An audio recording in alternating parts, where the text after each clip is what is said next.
closely. There are latest visuals that are coming in from Tel Aviv.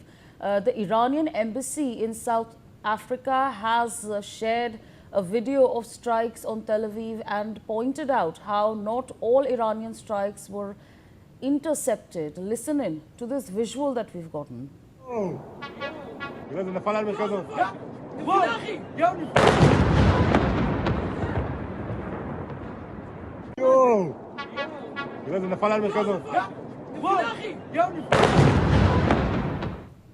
All right, so we've just heard that visual. It's a clear visual showing what exactly has happened. We've heard that big blow over there as well when the bomb had dropped. Let me come to Mr. Sushil Kumar Singhal over there. And I'd like to understand from you, conversations, talks for a potential ceasefire, they've been on for the past 2 months. But when something like this happens, what kind of a back step have we taken in that front, on that front, in fact?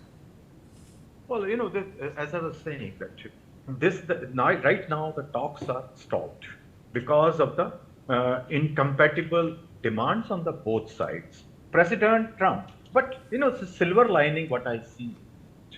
President Trump has toned down his,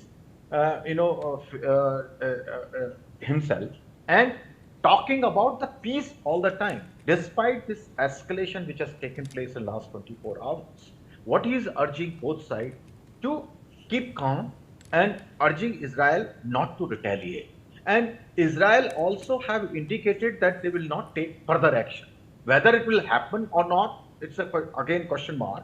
But President Trump continues to be keen on peace treaty. So I see it as a very positive sign on the in the discussion. But what I am seeing as a flaw, that the countries who are trying to mediate between Iran and America are not very close to Israel. Be it Pakistan, be it Qatar, Egypt, they're not very close. So what I see, the need is to bring in Israel into the conversation. Then if the Israel becomes the part of this conversation, then we can see a possibility of lasting peace between the sides. So the countries which are closer to Iran and Israel and USA, I think now they have to step in. Time has come now for them to step in and break this impasse. As far as the Americans claim that, or statement that, we'll use this money of USA, Iran to reconstruct the Gulf countries, I think that is not a major, I don't see much of a major, it's just a bargaining chip in my view. And it can be resolved. The major issue, in my view, is the sequencing between the two sides, that how the events happen. More or less, I feel that agreement is there in great broad framework, but the sequencing, because there is a zero trust on both sides. So the sequences have become very important. And now I think the other countries who have a close relation, they have to step in, and they have to spend some political capital into this.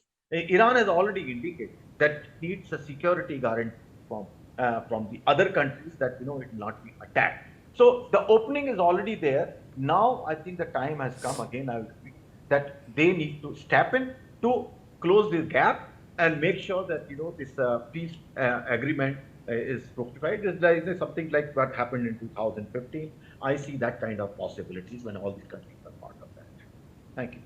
Right, absolutely. Let's put out some more breaking news that we're tracking very closely. We're now getting additional footage of an Iranian ballistic missile in the sky over the northern Israel. This comes as Iran and Israel exchange strikes, leading to a major escalation amid the temporary ceasefire. Let's take a look at this visual that we're tracking very closely.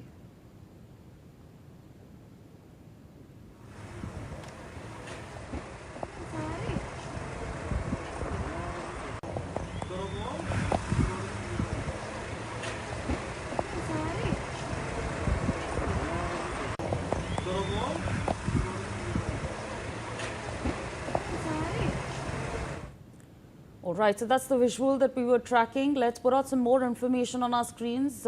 Iranian ballistic missiles are now being intercepted over northern Israel as per defense system engage.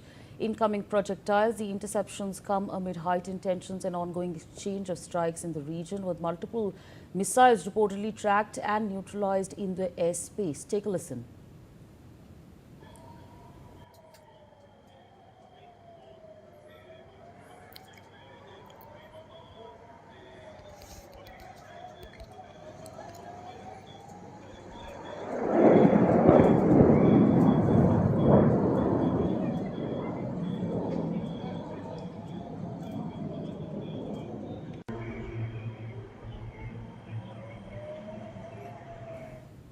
So again, that's another visual that we were tracking. Let's put out some more information on our screens. Israel has begun retaliatory strikes